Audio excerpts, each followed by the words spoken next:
On the 15th of February 2002, Queen Elizabeth II said goodbye to her younger sister, Princess Margaret. The Queen never cries in public, but on this day, she appeared to wipe a tear from her eye. Now we're looking at the lives of two sisters who started out as equals. Elizabeth and Princess Margaret are best of mates, very close, sharing in one another's lives, their secrets. Who were forced apart by fate. She knew she was leaving behind her family, she was leaving behind her sister, and things could never be the same again. For the first time, we reveal the real relationship between the Queen and Margaret. The first matter that comes before her is her sister. How shocking that must be for her. She was still thinking, but Elizabeth, I've done everything for you. I've always been supporting you. Where are you now? It's a relationship threatened by love. Very poignant for Elizabeth that part of her happiness creates Margaret's unhappiness. The press. Since the age of 17, I've been misreported and misrepresented. And duty.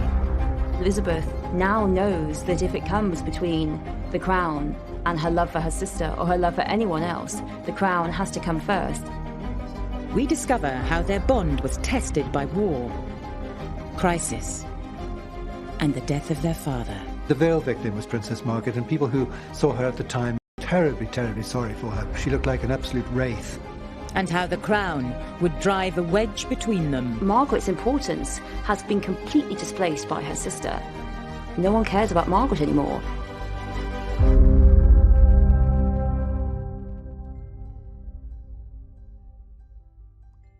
In May 1934, Princess Elizabeth and Princess Margaret made their first public appearance together, and they captured the hearts of the nation. Here were these two little girls in their identical pink coats and little pink bonnets trimmed with roses. It was an identical kind of look. It was the beginning of a relationship that would fascinate the world for the next 7 decades. Princess Elizabeth, the eldest, was born in Mayfair in 1926. Baby Princess Elizabeth was front page news here and in America. She was known as Princess Betty. Whatever she wore, primrose yellow coat. Every mother wanted a primrose yellow coat. Every magazine wanted to run a photograph of her.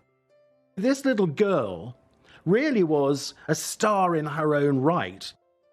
And in fact, her mother once said, "It frightens me," says Margaret 4 years later. And there began the closest of relationships. Margaret Rose was born 16 days late in Scotland's Glamis Castle, in the middle of a stormy night. You might think that a child who'd had so much attention wouldn't like the arrival of a younger sister, but I think Elizabeth was really quite delighted by her younger sister and used to push her around in the pram and show her off. She saw it as a personal present for her. Even though there was 4 years between them, it didn't seem to matter. They were the closest unit, those two. The Duke and Duchess of York attended as stallholders with Princess Elizabeth and little Princess Margaret Rose, who is making almost her first public appearance. From a very young age, Elizabeth saw herself as responsible for Margaret, saw herself as mothering Margaret. And I think that the relationship made her old before her time. As they enter the building, Princess Elizabeth gives her small sister a protective hand. The sisters spent all their time together at the family's homes, 145 Piccadilly and Royal Lodge in Windsor. Their father, Bertie, was second in line to the throne. And from the beginning, he wanted to create the kind of family he'd never had. Bertie had not had a happy childhood. His father had been very strict, nannies had been very cruel, and yet he was really determined to have a family life. Unusually for the time, he and the Duchess of York were hands-on parents. Elizabeth and Margaret played in their parents' bedroom every morning and had bath time and bedtime stories with them at night. They were the tightest of family units within the broader royal family. They were immensely close. They called themselves we four, us four. That's what they felt, that they were absolutely perfect in themselves, just all they needed. The Duke of York referred to Princess Elizabeth, Lilibet as she was known, as his pride, and Princess Margaret as his joy. Although the sisters incredibly close. They already had very different personalities. Elizabeth, she was much more self-assured, but shyer and more reserved. Now, on the other hand, Princess Margaret, he couldn't really believe that he produced this little bundle of joy that would come into the dining room, climbing all over him, hugging him, kissing him. Elizabeth played mother, and she was really fabulous to Margaret. She looked out for her and coerced it. Come on, Margaret, we'll do this together. From a picture such as this, you can gauge how the princesses are being brought up in a gentle, unpretentious atmosphere. Margaret Rose, a lively little person of 8, running and jumping over the obstacles in her path, whatever they may be. Elizabeth was more serious, more studious when it came to... Killer expected Elizabeth to be very upright, very conscientious, and he let Margaret be the fun one. We know that when Elizabeth was a young girl, she was too methodical. She used to line up her shoes, smooth out everything, and Margaret used to really take the mickey out of her and make Elizabeth laugh at herself. And like most sisters, they sometimes argued. And there'd be fisticuffs. Apparently, Princess Margaret, being shorter, could go in, for the kill with a good bite or something. They were two normal girls, and they had their rivalries and their jealousies. Princess Elizabeth would sometimes say, "Margaret always wants what I want." Because they weren't in direct line to the throne, the girls had privileged but unremarkable lives mapped out for them. The expectation for these two little girls is that they're going to marry suitable men, they will start happy family lives themselves, and whilst certainly supporting the core royals, they would live relatively sheltered lives. Elizabeth, at this point, her ambition was to marry a farmer and have lots of horses and have lots of dogs and really be an aristocratic housewife. That's what she wanted to be.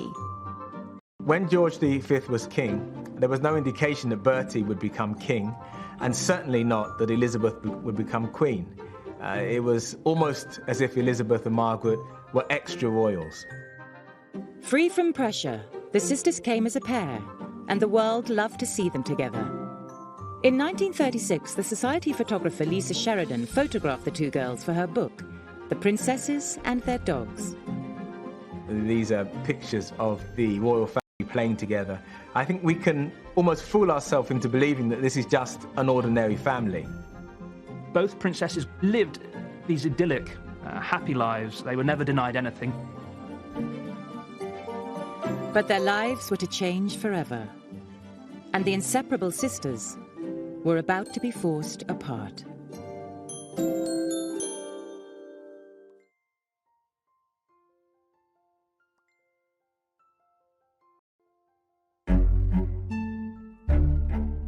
Up to the ages of 11 and 6, Princesses Elizabeth and Margaret lived quietly together.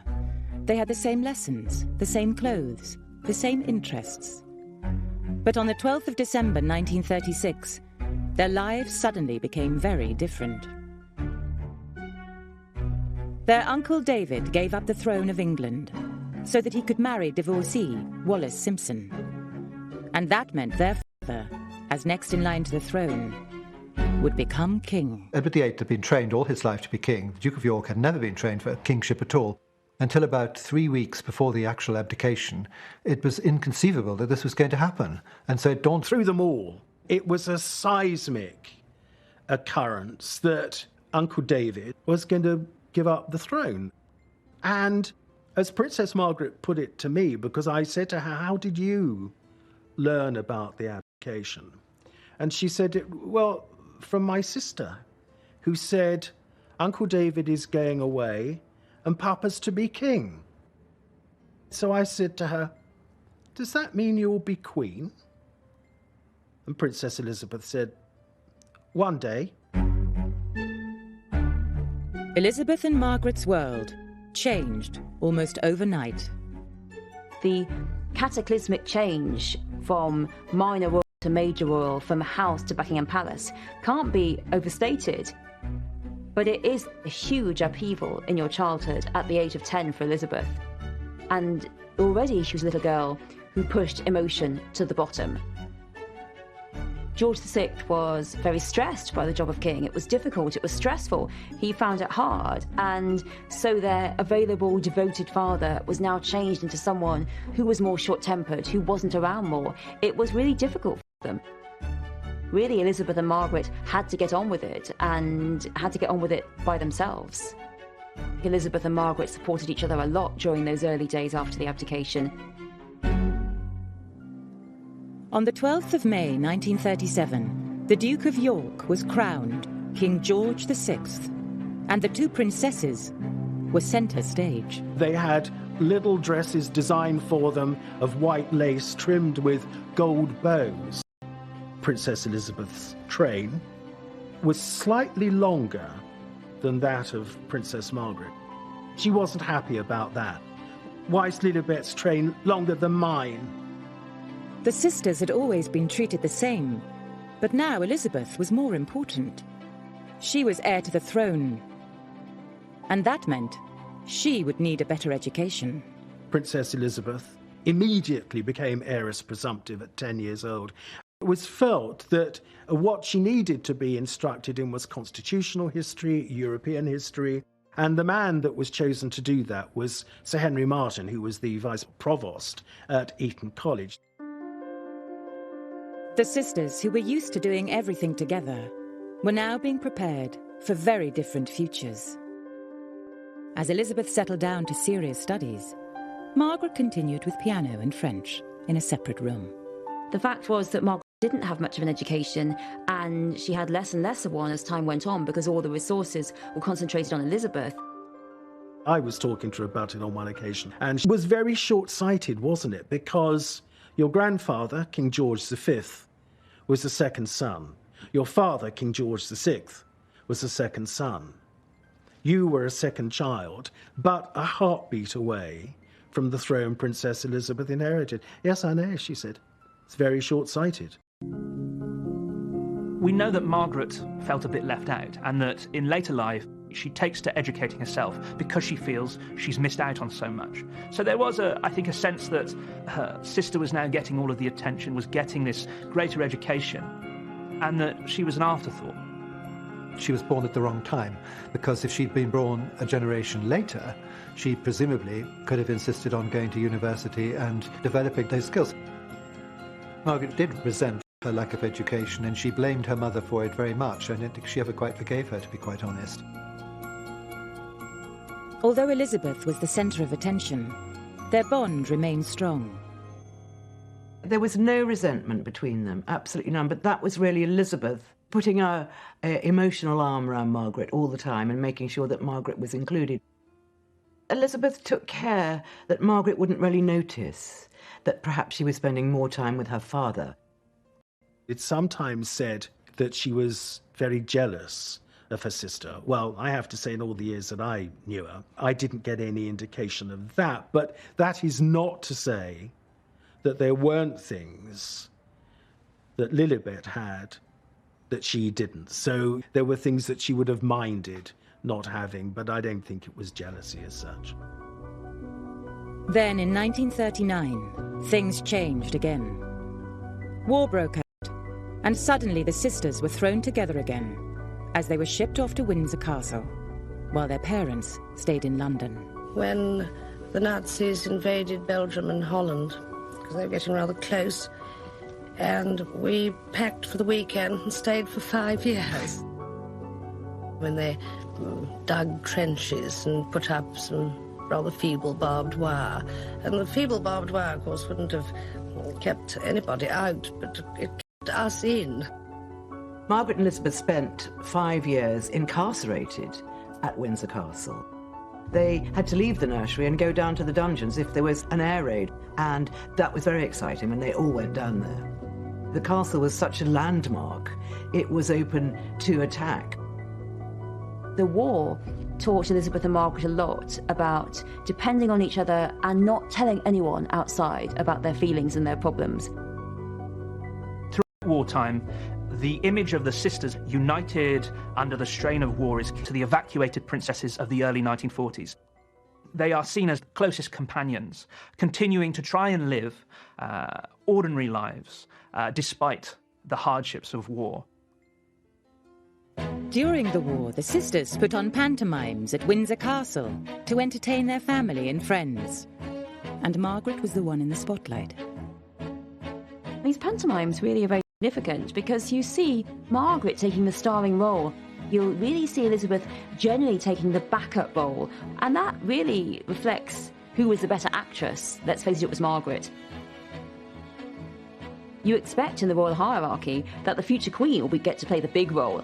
But no, and I think that really showed how Elizabeth saw that Margaret was the one who could shine. Margaret was always the star because she had such personality, and Elizabeth was a little stiffer. Both the girls loved acting, because basically the rest of their life was going to be one long play. Elizabeth was very methodically minded. She would correct the other children in the play, so really she was taking the role of director, which of course, again, she was for the rest of her life. Margaret didn't care, so she could act everyone else off the stage. In public, though, Elizabeth had no choice but to play centre stage. In 1940, she was asked to make her first public radio broadcast, and the shy Elizabeth chose to have her outgoing sister there to help.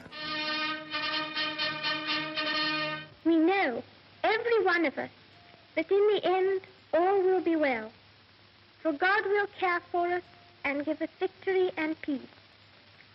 My sister is by my side, and we are both going to say good night to you. Come on, Margaret. Good night, children. Good night, and good luck to you all. Elizabeth, in that greeting, she describes how she and her sister Margaret Rose, who stood alongside her at the time, they know what it feels like to be separated from their parents. She needed Margaret by her side, a help. She had her as a support, and I think that Margaret was part of it, was really very important to Elizabeth. Princess Elizabeth wouldn't have excluded her sister from it. So even though little Princess Margaret just said, "Good night, children," at the end of the broadcast, it was including her. It was an indication of the bond between them.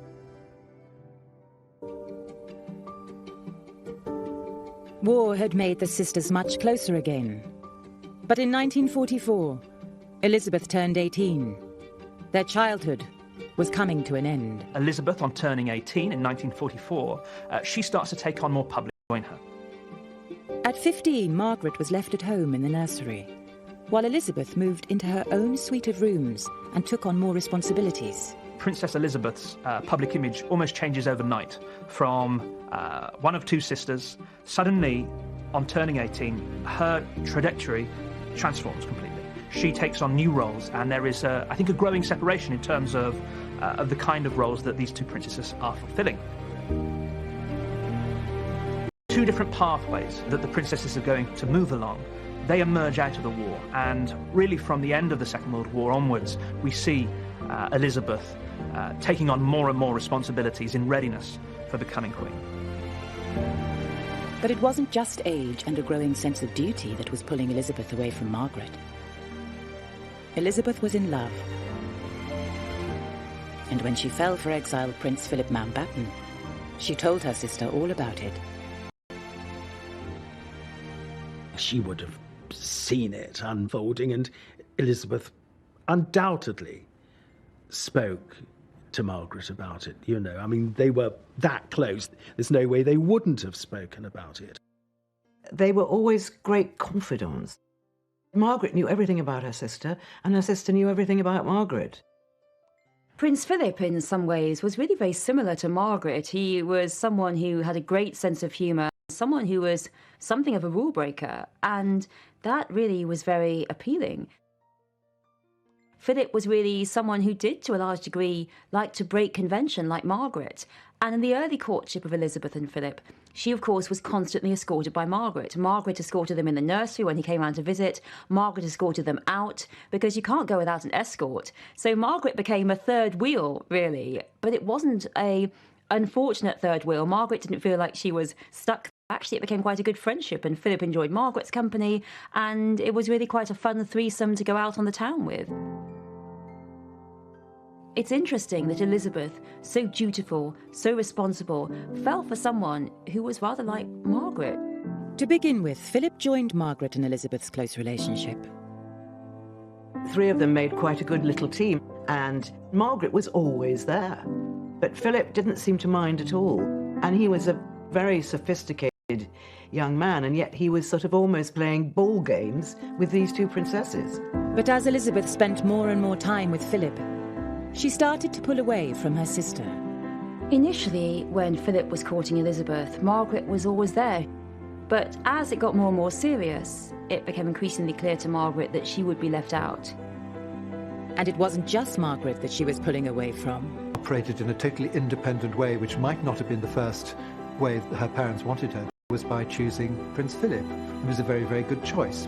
But they were nervous about him, and they thought he would be a modernizer. Well, he was. No one expected Elizabeth to have an independent mind of her own. They thought she'd go on being their princess forever and ever. The idea that just as a young woman she'd say, no, I want to marry him, that was really a shock. In 1946, Philip and Elizabeth got engaged. But the king asked his daughter to keep it secret until after the family's first trip abroad together, to South Africa in 1947.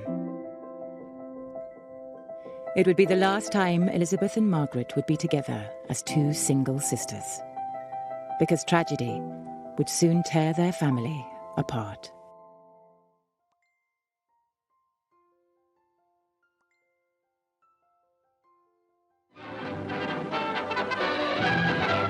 Between two lines of warships, led by Duke of York and Nelson, the Vanguard steamed her course, while ship after ship saluted the king and his family as they passed. This was the first highlight of the voyage, and Britain was now far astern. In 1947, 20-year-old Elizabeth and 17-year-old Margaret travelled to South Africa with their parents on a royal tour. It was their first time abroad. The wonderful film footage of them playing It. It's a visual indication of the fun that those two princesses had together. And an indication, yet again, of the bond between them.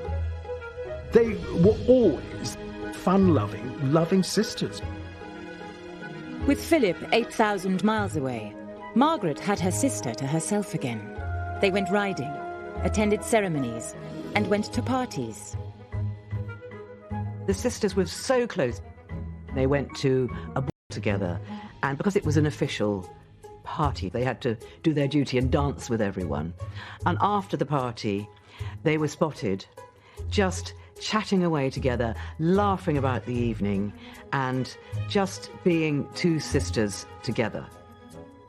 They sat there and had a giggle and talked like sisters do about the funny people they'd met, and Margaret would be mimicking the person that she'd danced with. They just had this intimacy of the two of them. Behind closed doors, she and Princess Margaret are still best of mates. Very close, sharing in one another's lives, their secrets. They are normal, young, fun-loving princesses.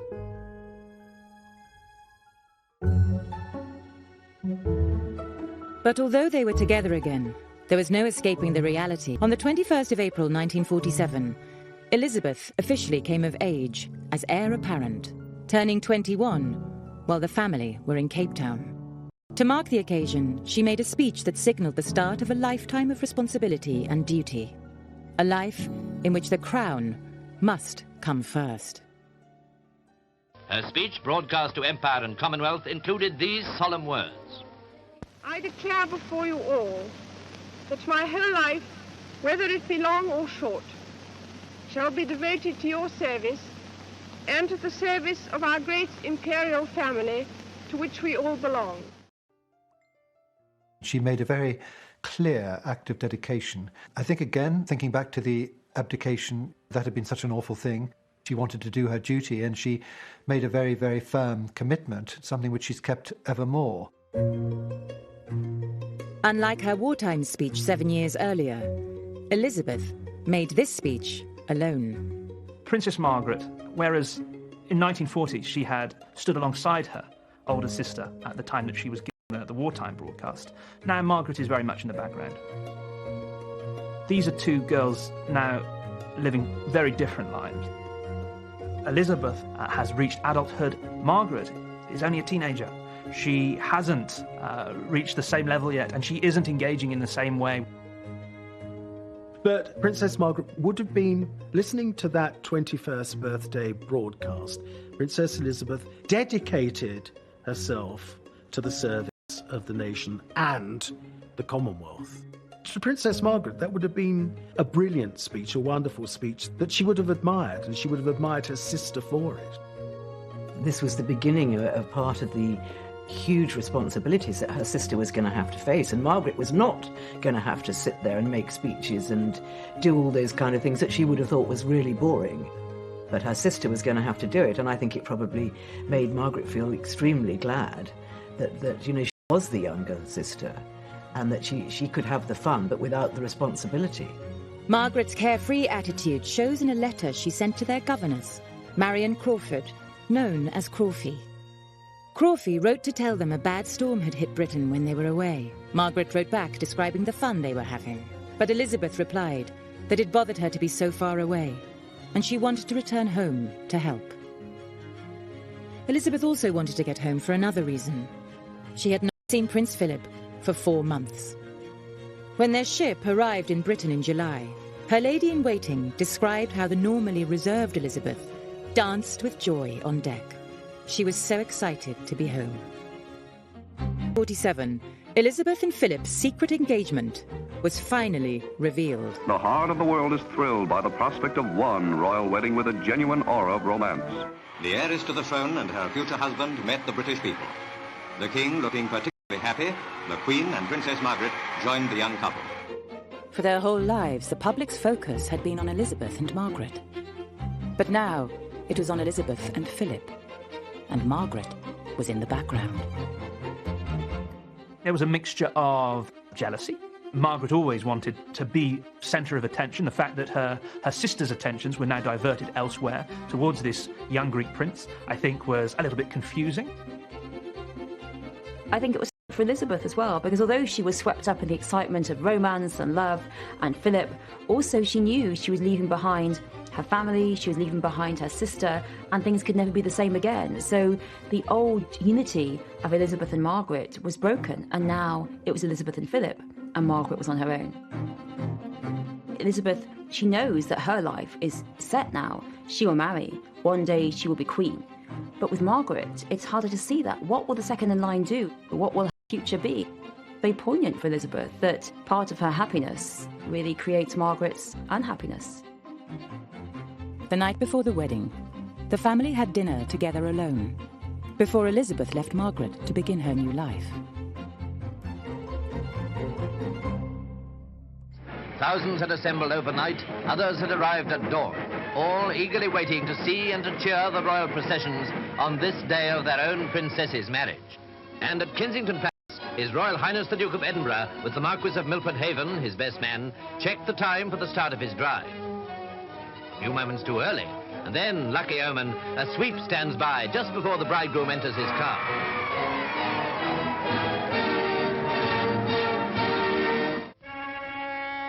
The royal wedding took place on the 20th of November 1947 in Westminster Abbey. Margaret was chief bridesmaid. She took great care that her sister's train shouldn't catch on anything and was constantly straightening it. Princess Margaret leads the 8 bridesmaids who have come to join the bridal pair. The king wrote a letter to Elizabeth after the wedding, saying, "I can see that you are sublimely happy with Philip, which is right, but don't forget us." He added that he had lost something very precious and urged her that our family, us four, the royal family, must remain together. Not unusual for fathers to feel like that, but I think he of all people felt it very keenly. The letter's interesting. But it was Princess Margaret who felt the loss most of all. On the day of her wedding, Margaret actually went to her elder sister's room and opened the door and had a look, and it was all empty. And she felt sad. She felt happy for her sister. But they didn't have very many other friends. They only really had each other. Suddenly her friend had gone. And I think she obviously felt lonely, and rather dreaded the future. I think there's no doubt at all that Princess Margaret did feel very keenly the loss of her sister. Of course, they were still part of the family, but nevertheless, for two sisters who'd, for 21 years, had been as close could be, the bond remained, but of course, there was that division now. Elizabeth and Philip had moved to Clarence House, and Elizabeth gave birth to their first child, Charles, in 1948. And this was an event of great excitement to Princess Margaret. When she knew that he was going to be called Prince Charles, she said, "I suppose I'll now be known as Charlie's aunt after this great theatre character." Margaret told friends that being known as Charlie's aunt was the title she was most proud of. But it couldn't make up for losing her sister. Elizabeth and Philip, and them with baby Charles, had their own lives. They also had official lives. And Margaret, until she became 18, was still the daughter of the house, the daughter at home. Without Elizabeth, Margaret was desperate for company and went out every night. There was a parting of the ways. Margaret was the party way, the irresponsible way, and I think that made up a little bit for missing her sister. Queen Mother recognised that with Elizabeth gone, Margaret was lonely, and so she really wanted Margaret to go out and have the fun that her elder sister had never been able to have because of the war years. Princess Margaret just loved having fun. Her grandmother, Queen Mary, said that she's so mischievous, she makes us laugh. She was a hugely entertaining character. She could make a party go with a swing. And the press loved photographing Margaret out on the town. He was the archetypal clown, the tears of a clown. She was fun, she was beautiful, she was exciting. At a party, everyone wanted to speak to her, but underneath it, there was a lot of pain and damage. 1948 was when she said to me it was my coming out year. The print media wanted photographs of actress Elizabeth Taylor. The other was the very beautiful Princess Margaret. She was becoming iconic. Everything that she did made front page news. When she was 19 and she was in Italy, the Italian press bribed the chambermaid so that they could go into her bedroom and describe what her lipstick was, what perfume she used. She kind of, if you like, didn't just come out, but took off. The press obsession with single, glamorous Margaret allowed Elizabeth to slip away to enjoy the quiet married life she'd always dreamed of, joining Philip on his new naval posting in Malta. When Elizabeth goes to Malta with Philip, it is her chance to live a normal life as really a normal naval wife, and she loves it. It's really a time that she looks back on as one of the happiest times of her life, that she can just be a naval wife. She has this idyllic world. There she could drive around in her own car and just go shopping like any other naval wife, go to polo matches, go dancing in the Phoenicia Hotel. It was very relaxed. Margaret is generating all the headlines in a way that enables her sister to live out this quiet, more private and secluded life in Malta. But Elizabeth's happiness was about to come to an abrupt end.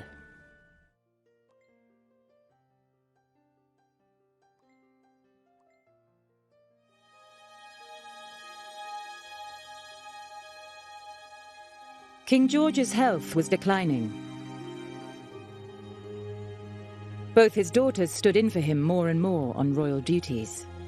And in 1952, Elizabeth and Philip rushed back from Malta to take the King and Queen's place on a royal tour of the Commonwealth. The King and Queen and Princess Margaret and others saw Princess Elizabeth and Prince Philip off on the plane. Those images are the last images that we, the general public, see of the King. He didn't look well, and yet they can't have been expecting him to die as quickly. Otherwise, I don't think they would have sent Princess Elizabeth off on such a long tour. But it must have passed through their minds that they wouldn't see each other again, so those images are very poignant. A very warm-hearted reception had been prepared for Princess Elizabeth and the Duke of Edinburgh. and there was a special reception for school children on the lawns of Government House. The Princess and the Duke, driving slowly round so that all the 12,000 children could see them, received a tremendous welcome. On the 5th of February 1952, Margaret was home with her parents at Sandringham. They'd been out, they'd come back, they'd had a lovely evening. And then the king retired to bed. And sometime during the early hours of the next day, the 6th of February, he died in his sleep. Nobody knows what time. And this, of course, was just totally devastated Princess Margaret. She only had her mother to keep her company in the aftermath of George VI's death, separated, of course, from her older sister, who had always provided a sense of reassurance and leadership at times of crisis. The big difference between the two sisters is that with her father's death, Elizabeth is now queen. And with that role comes the business of queenship, duty, service, and public engagements. She has new roles to fulfill in the absence of her father. Margaret, on the other hand, doesn't have all of these roles to fulfill. Margaret felt completely alone. George VI had always spoiled his Princess Margaret.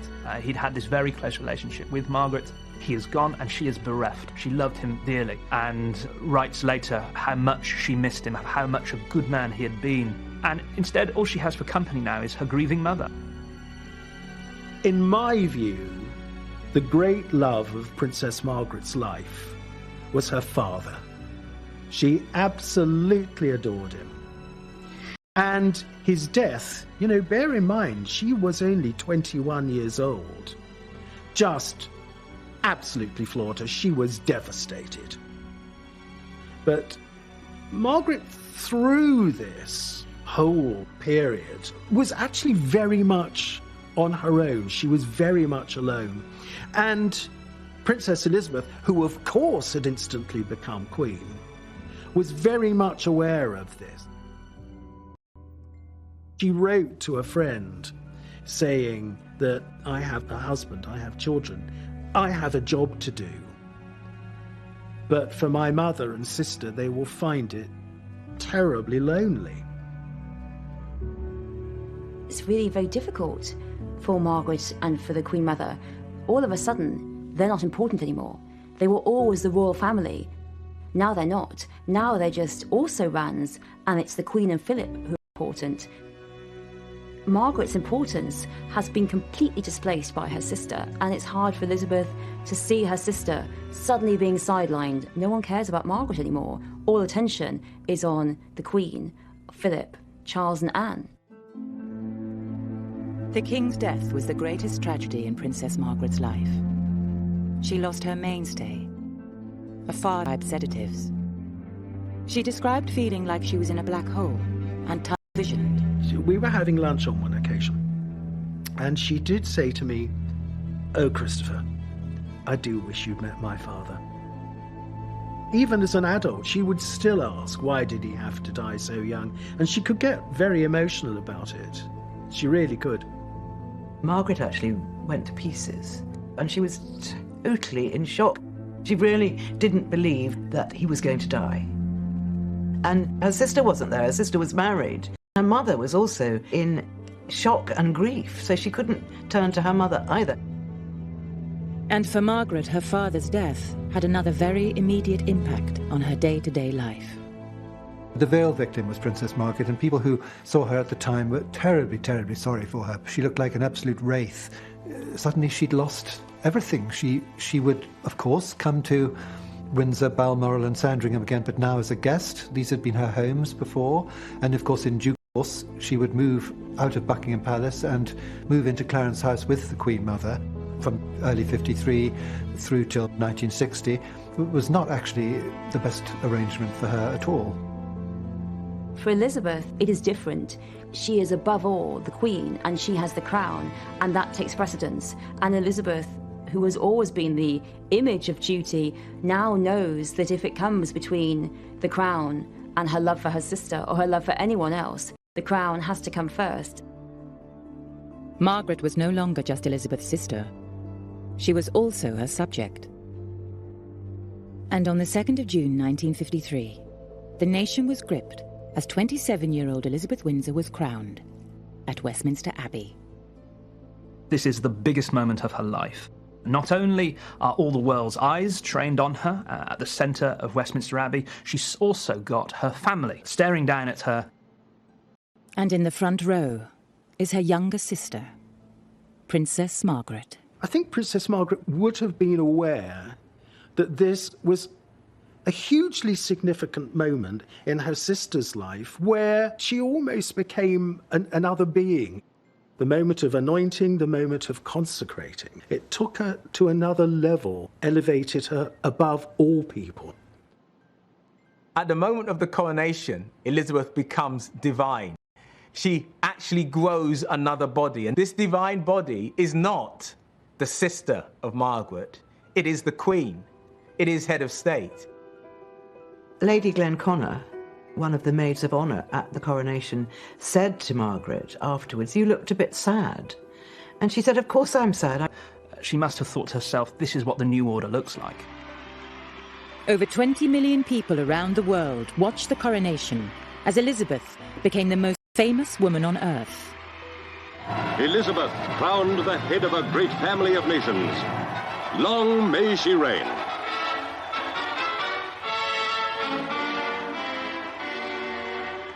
But within 24 hours, it wasn't the Queen who was front page news.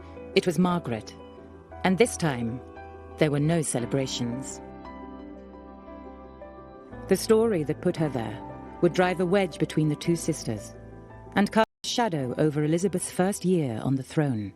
So in the lead up to the coronation in 1953, there are already rumours in Fleet Street amongst newspaper editors and journalists that Princess Margaret is romantically involved with a divorced man. And if you like, the journalists are looking for an opportunity to tell this story.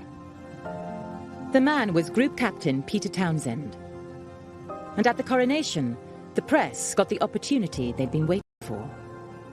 In an act of complete spontaneity, she went up to him and brushed her white-gloved hand over his lapel. This was an act of such intimacy that it had been picked up by journalists.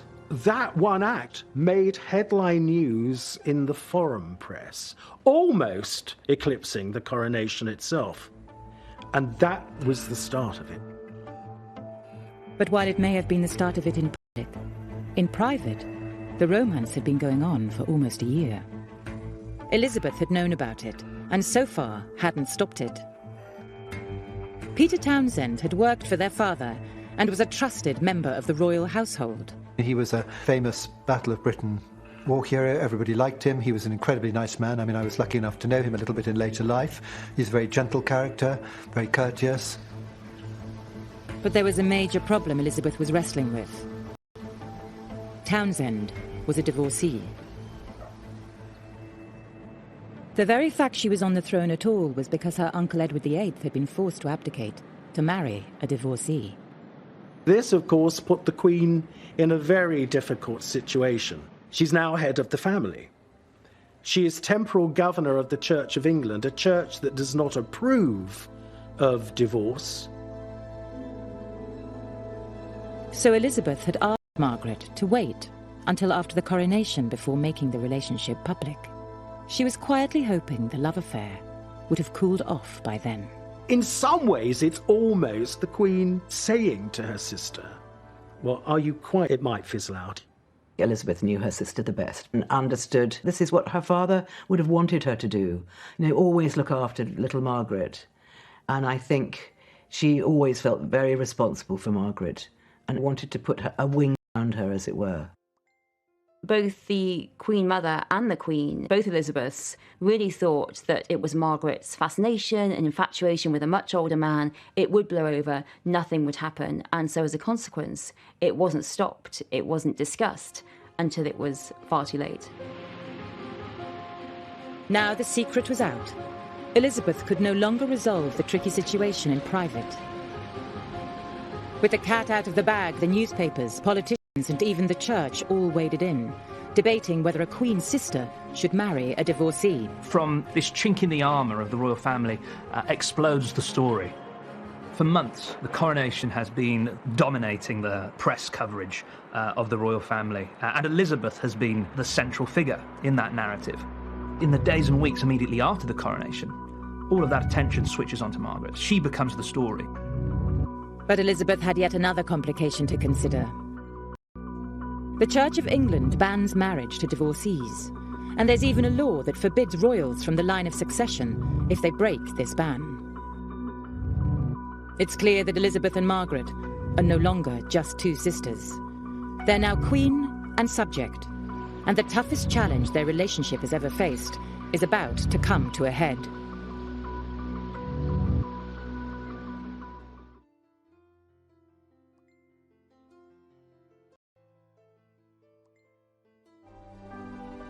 Since childhood, Elizabeth and Margaret had been a perfect pair, but now Elizabeth was queen, everything was different.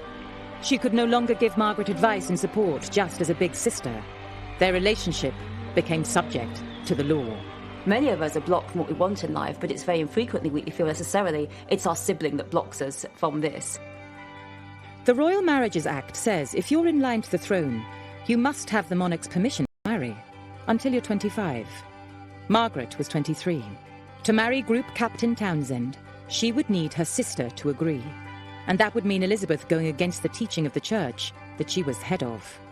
The whole thing about the Queen is that she's so uncomplicated as a personality, as a character. She couldn't understand why her sister had to go and fall in love with a married man. You know, she just flummoxed, really. Elizabeth may have been puzzled by Margaret's choice, but she desperately wanted her sister to be happy. But now, as Queen, it wasn't just the church she had to listen to, it was also the government. Taking advice. If she asks for formal advice from the Prime Minister or the Foreign Secretary on a matter, and it is given, she will accept that advice. The only time the Queen has ever really spoken about being Queen was that she said she was thrown into it. She had no rule book except to do what her father had done. She kept all the old courtiers, most of whom were much, much, much older than her. She had a Prime Minister who was much older than her. She was treading very carefully. The Prime Minister was 79-year-old Winston Churchill. He remembered the last royal marriage crisis between Edward VIII and Mrs. Simpson. And so did Tommy Lascelles, the Queen's private secretary. He was a relic from her father's court, and he definitely didn't approve of Townsend. There was a snobbishness at court regarding Townsend and Townsend's background. Though he had a sterling military record, he was ultimately a commoner. Not only that, he was a servant of the royal household. What should a royal servant be doing consorting with a princess? They don't agree. Townsend is a suitable choice for Margaret. Elizabeth was under huge pressure. While her advisers disapproved of the relationship, the public was very much on Margaret's side.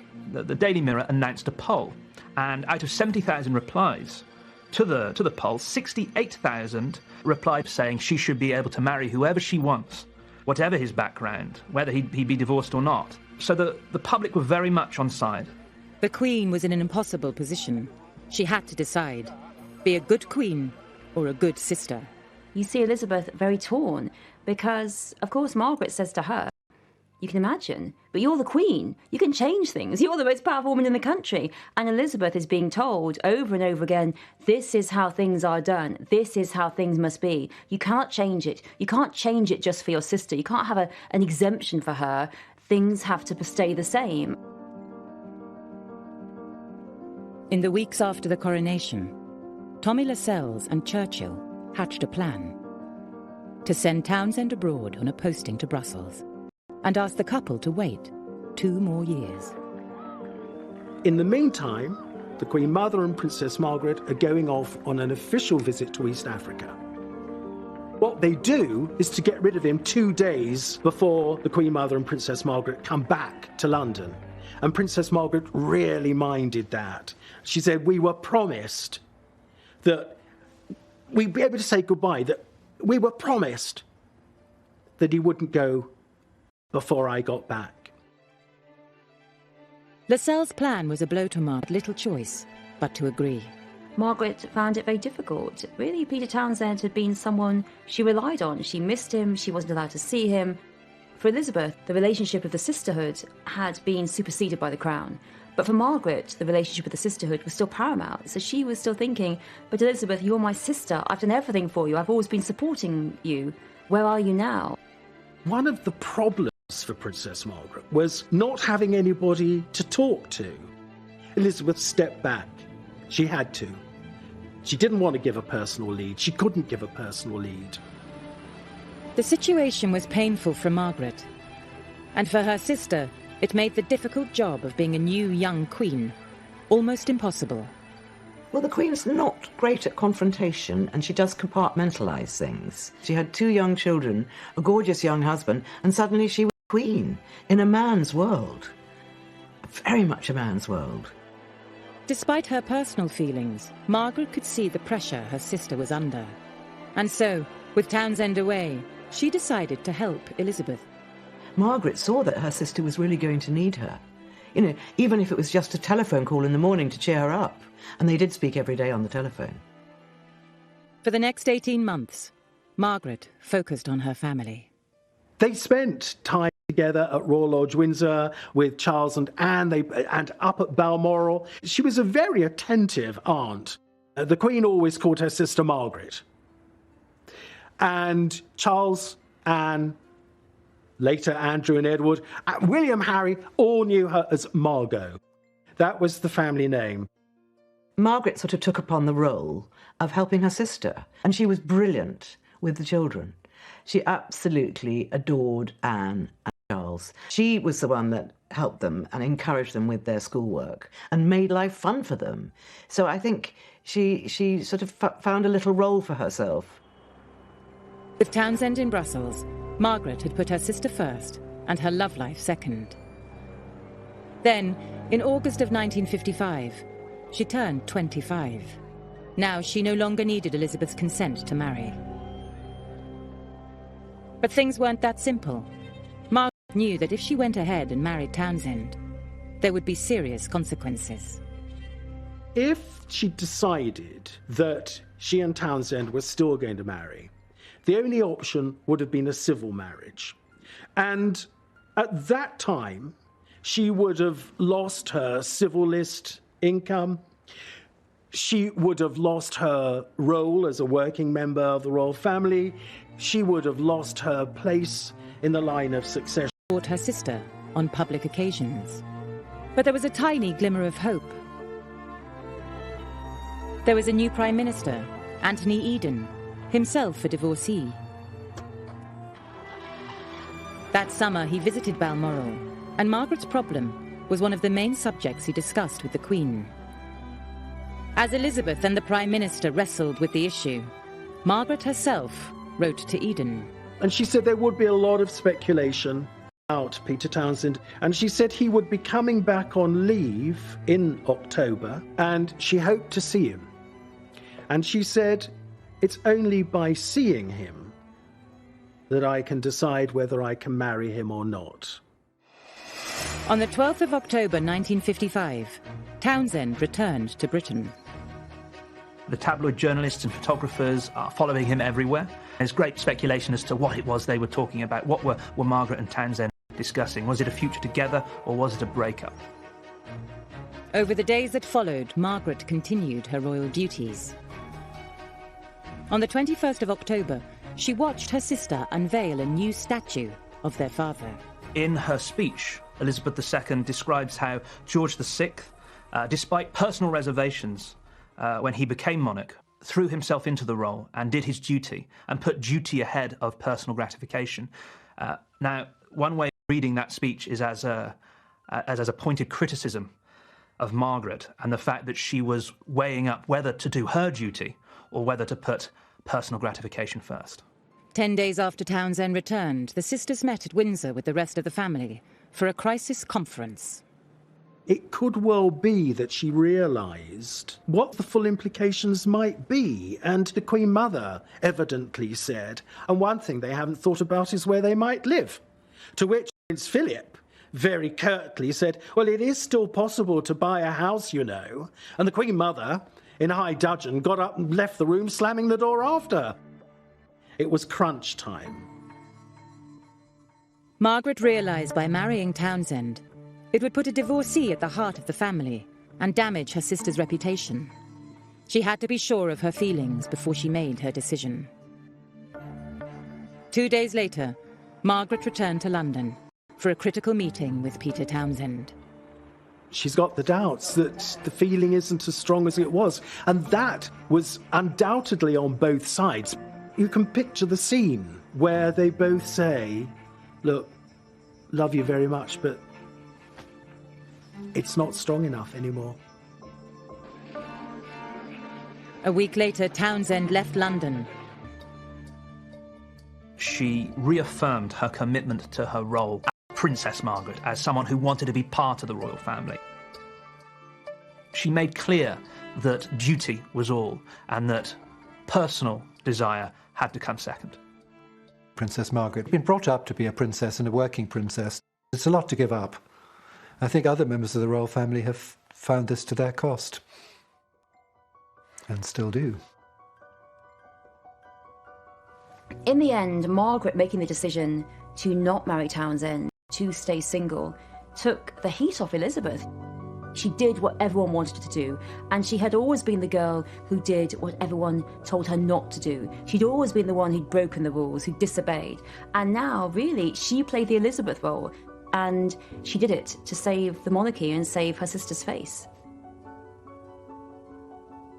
Margaret had come to the decision that sitting next to her sister, not Townsend, was where she wanted to be. And a year later, in November 1956, when Queen Elizabeth opened Parliament, that was exactly where she was. Philip was away, and Elizabeth was accompanied by Margaret, and that sent a very powerful message, this really important moment of the monarch, that you are at the state opening of Parliament. Elizabeth is saying very clearly to everyone, despite the Townsend affair, Margaret and my relationship is exactly the same. Both sisters had put duty first. There's always an idea that the Townsend relationship caused some kind of rift. I mean, I was told by a former private secretary to the Queen that from the Queen's official point of view, she would have wanted this over and done with, whichever way it was going to be, just get on with it. But it did not cause a rift, so far as I'm aware, between the two sisters. But it was a lesson to them both.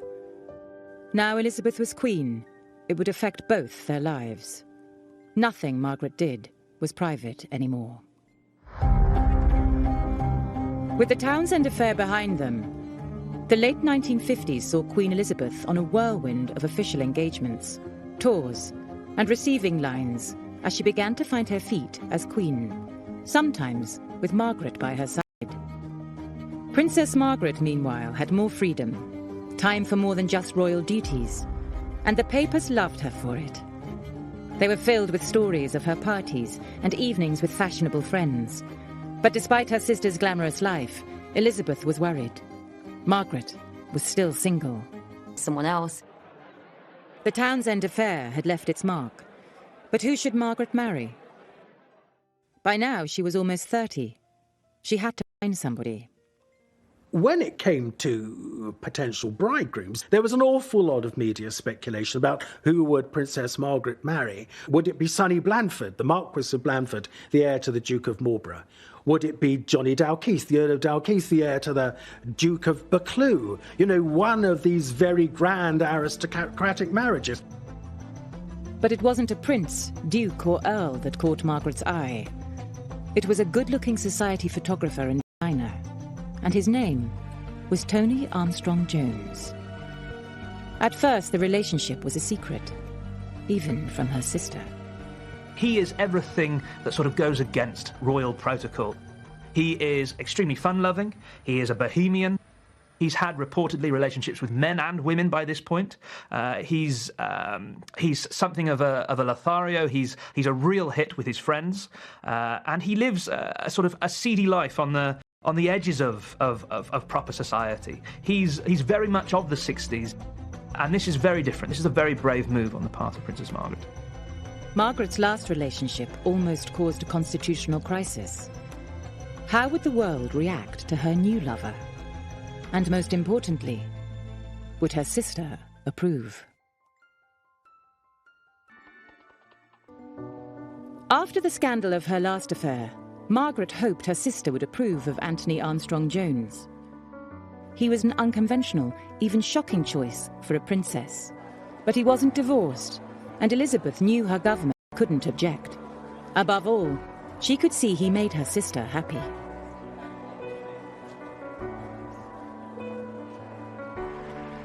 Desperate for Margaret to settle down, Elizabeth encouraged the relationship.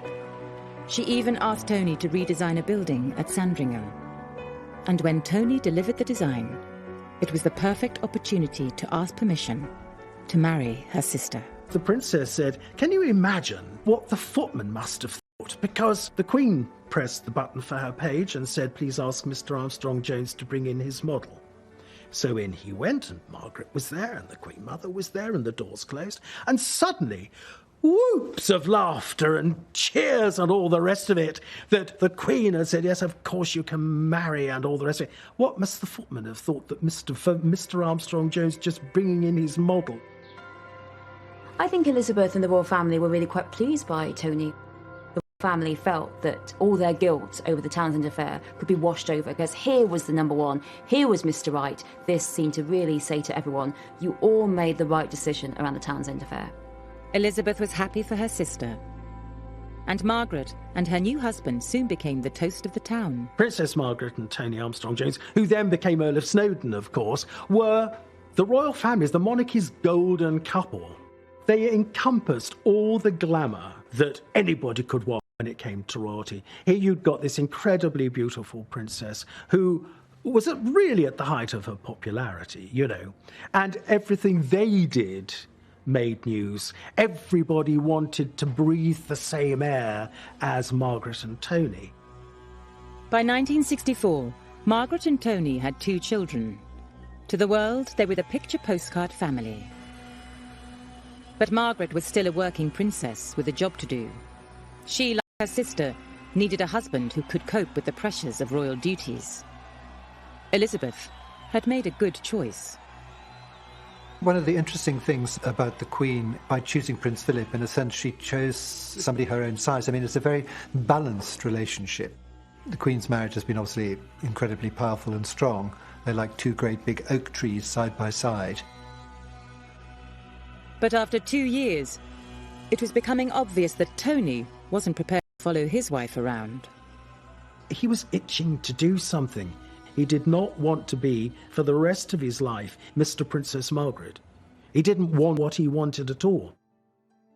And it was the Queen and Princess Margaret who actually said, well then, for goodness sake, go back to work.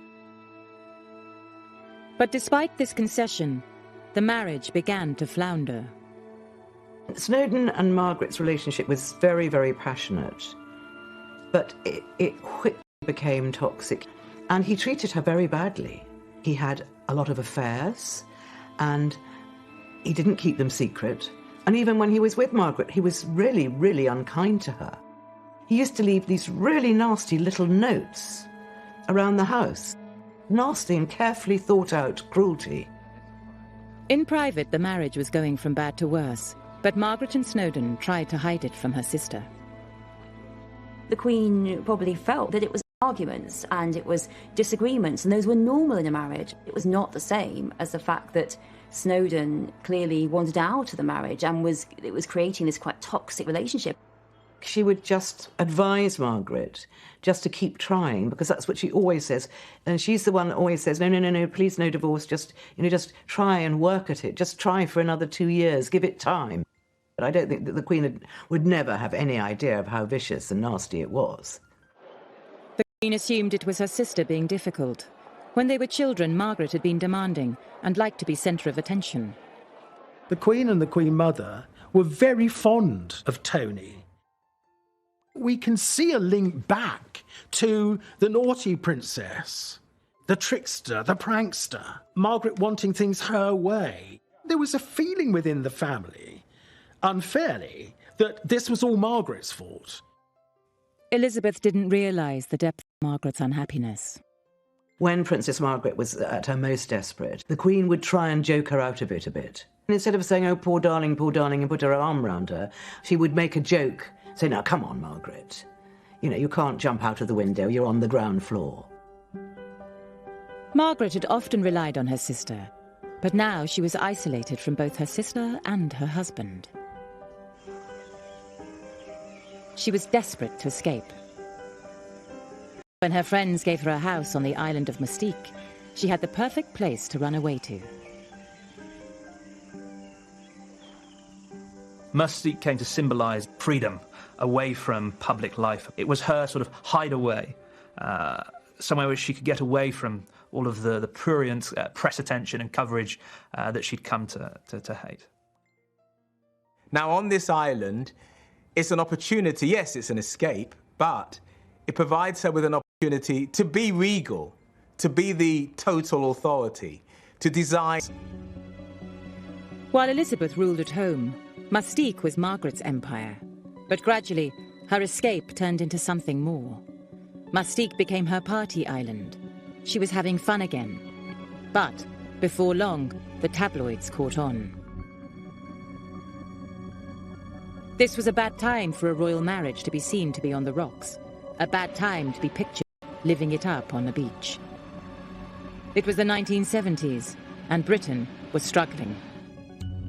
There is poverty, there are power cuts, there is destitution, there are national strikes. And then we have images on the front page of the tabloid newspapers of Princess Margaret enjoying herself on the beaches in Mystique. Shock, horror. But if Margaret thought all the fuss would die down, she was wrong. Margaret's behaviour even fueled questions in Parliament. Demands were made to cut off her allowance to reduce the cost of the monarchy. The Queen refused. But something else was about to test the Queen's loyalty to her little sister. Rejected by her husband, Margaret had taken a new lover, Roddy Llewellyn, 17 years her junior. Once again, Princess Margaret's love life was front-page news. When it became public, there was a huge amount of criticism about this. You know, here you've got Princess Margaret becoming involved with a man 17 years her junior, her toy boy. She was called a kept woman and a floozy in Parliament. The Queen was not happy about this, and she said words to the effect, "What are we going to do about my sister's gutter-snipe life?" And there was even talk within number 10 Downing Street. Should she be taken off the civil list? And if this is, if this is the life that she wants, what should happen? I don't think the Queen was too sold on that idea. But even Elizabeth felt her sister had gone too far. Her lifestyle was threatening the reputation of the royal family. She decided enough was enough. The palace released a statement. Margaret and Snowdon's marriage would end. The sisters had been brought up to think divorce spelled disaster for the royal family. And now, the worst had happened. The Queen hoped that this would be an end of it. But the press wouldn't leave Margaret alone. There's a degree of double standards. If it had been an older man with a younger woman, he would have been on the front page and perhaps paraded. At the time, sort of chastised her for lack of morality.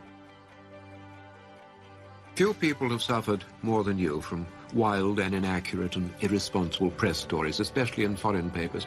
Can you laugh at them, or do you find them aggravating? I find them extremely aggravating. I think since the age of 17 I've been misreported and misrepresented. They're not worth denying, really, because they're usually inaccurate.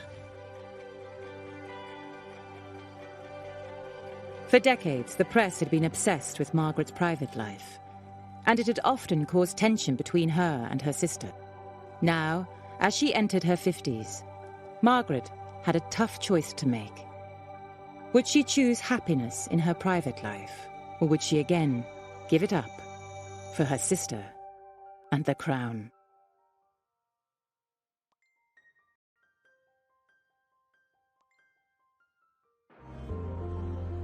In 1980, Margaret turned 50, and Elizabeth was 54. Margaret was divorced, and within a year, she parted company with Roddy. Seemingly unable to have a private life without it damaging her sister, she resigned herself to remaining single. Margaret's attempt to support the monarchy, her dutiful nature, the fact she gave up Townsend, the fact she tried to stay in this toxic, abusive marriage with Snowdon, that isn't always seen or supported. It isn't always said, well, Margaret sacrificed so much, she's seen as more selfish. But that wasn't the case. She tried everything to support the monarchy and really, at a very young age, pretty much sentenced herself to be the single woman who supported the Queen and did little else but support the Queen and look after her children for the rest of her life. She withdraws back into the family fold of the broader royal family. We see her basically say enough is enough in terms of the sensation, enough of the gossip, enough of the scandal. From now on, Margaret would stand beside her sister, back to the way they used to be. Margaret, despite her partying, her smoking, her drinking and her dramas, had great respect for the institution of the monarchy and great respect for her sister being the head of the monarchy by being queen. During the 1980s and 90s, Margaret went into royal overdrive, supporting her sister in an endless round of duties. Princess Margaret's commitment to her official engagements was total. She said that she never wanted just to be a name on a letterhead. There was no point. There was a long staircase when I was at the top to greet them. And as they walked up, they looked like two sisters with a complete rapport, you know, sisters enjoying each other's company and having a gossip and a giggle. The interesting thing was they then separated and worked the room in different ways. But it was very clear that Princess Margaret was keeping an eye on the Queen because they finished their lines at exactly the same time and therefore were able to leave at exactly the same time, and one wasn't waiting for the other. The sisters had been brought up to believe in their duty to the crown, and in the end, for Margaret, this meant duty to her sister. Princess Margaret did 200 events in my time, and at each one she'd have met 50 people, and so that's 10,000 people, complete strangers that she would make small talk to. And after a while I thought, she can't actually enjoy that. It can't be pleasurable. And you have to think, why would she have done that unless it was a sense of duty to the Queen? When the Queen was in her late 60s, she had to endure the very public breakdown of her children's marriages, and Margaret was there for her. I think the sisters became closer when everything started to go very wrong for the Queen. She was in those very traumatic years of the 90s. Diana had always been very close to Margot. She adored Margot. To start off with, she and Diana got on extremely well. There was an occasion when Diana had a jacuzzi, as Princess Margaret put it, jacuzzi.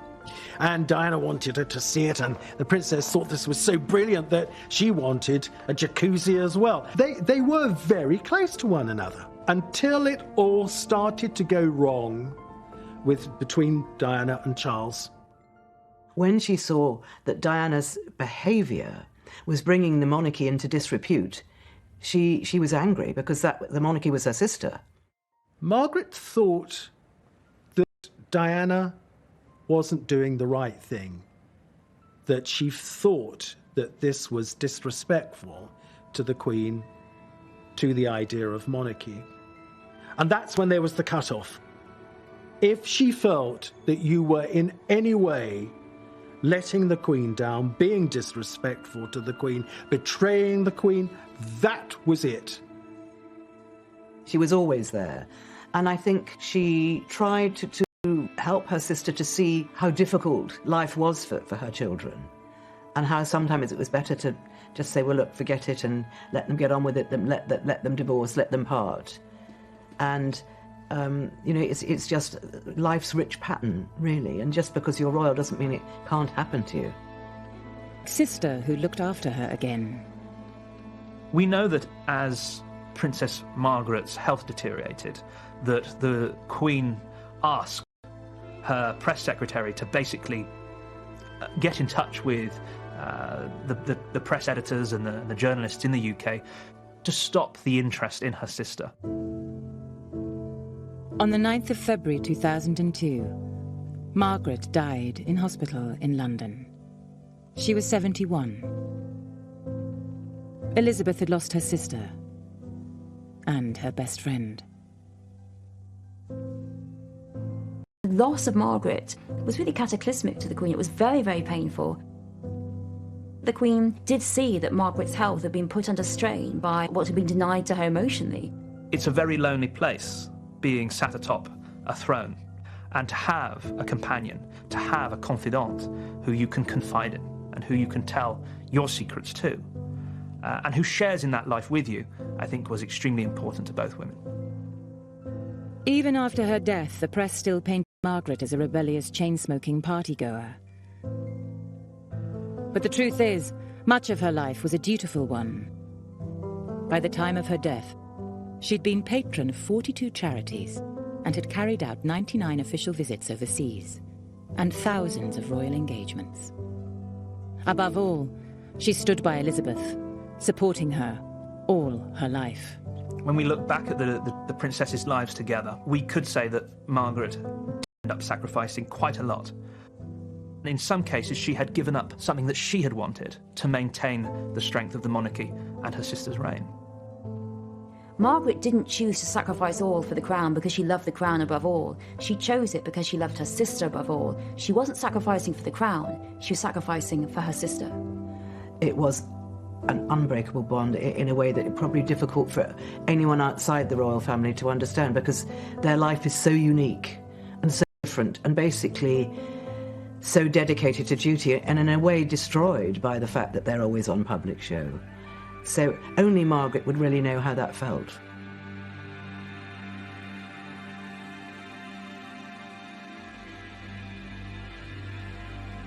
Margaret's funeral took place 50 years to the day that her father had been laid to rest, in the same place. I was privileged enough to be asked to go to the princess's funeral at St George's Chapel at Windsor. Both Snowdon and Roddy Llewellyn attended the funeral. Margaret's choice of men had strained the sisters' relationship, but finally Elizabeth could... died. The Queen did say to Lady Glenconnor, who had been instrumental in introducing them, that thank you for introducing Roddy to Princess Margaret, because it was an important relationship to the princess. 7 weeks after Margaret died, the Queen also lost her mother.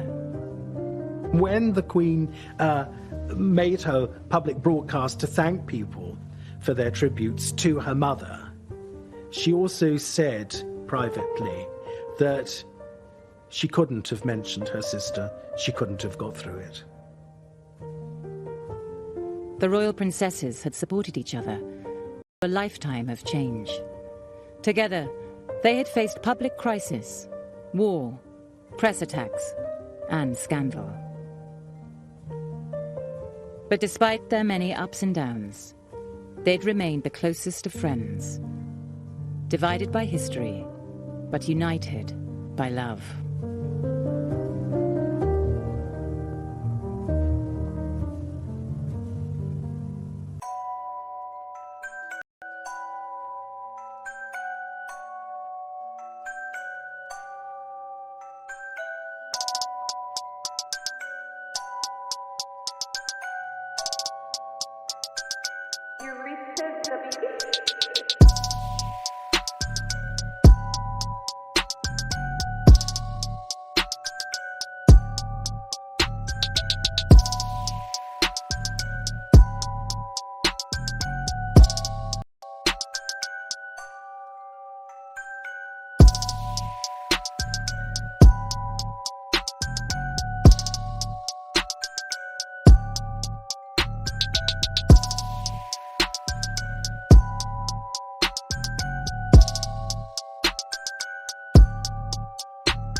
To someone who was more short-tempered, who wasn't around more, it was really difficult for them. Really, Elizabeth and Margaret had to get on with it, and had to get on with it by themselves. Elizabeth and Margaret supported each other a lot during those early days after the abdication.